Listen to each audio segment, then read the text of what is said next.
Mga loves, good morning! Hindi ko pa sana harvesting itong mga kamote ko lahat mga my loves. Kaya lang feel ko, nag-i-start na yung malamig. Kaya ayaw ko nang mamatay pa itong mga my loves. Kaya bago mamatay ito, harvestin ko na at itatanim ko itong stem niya mga my loves. Kaya kailangan ko nang harvestin ngayon. Okay, tingnan natin yung laman niya mga my loves. Kung kamay lang gamit natin. Wala tayong kahit anong tools. Tingnan. Ayan, meron na siya. Kita niyo mga my loves. Baby, don't come here inside, okay? Yung mga manok ko, gusto nilang pumasok dito. Ayan na siya, mga loves. Ayan, pakita ko sa inyo. Yung laman niya, mga loves. Isang puno lang to. Natanggalan ko lang yung isang nakaraan.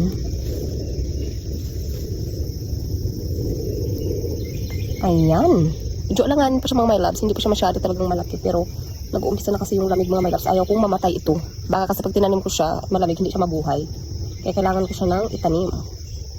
Yan. Yun, isa pa nakuha natin. Sana pa tayo. Ay, nagalaw ko siya. Sabi ko, ang tigas. Ito pala siya mga loves. Ayan, parang medyo malaki ito mga loves. Wow, ang laki nito.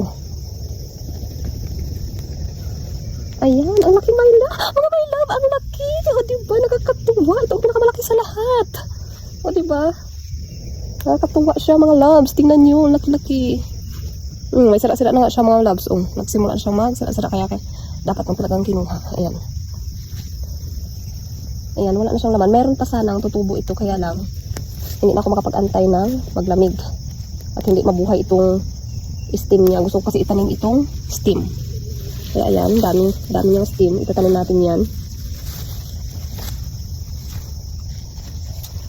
Dalawa lang yung nakuha natin sa isang puno.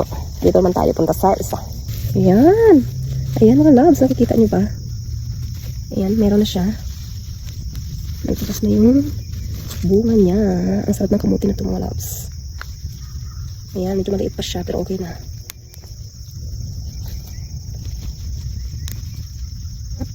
Ayan.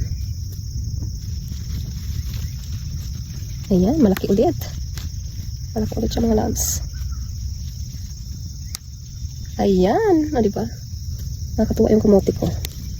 Yung laman niya lang ay 3 ulit. 3 sa isang puno. Tignan natin itong kinuhanan ko na. Diba? Nakakatuwa.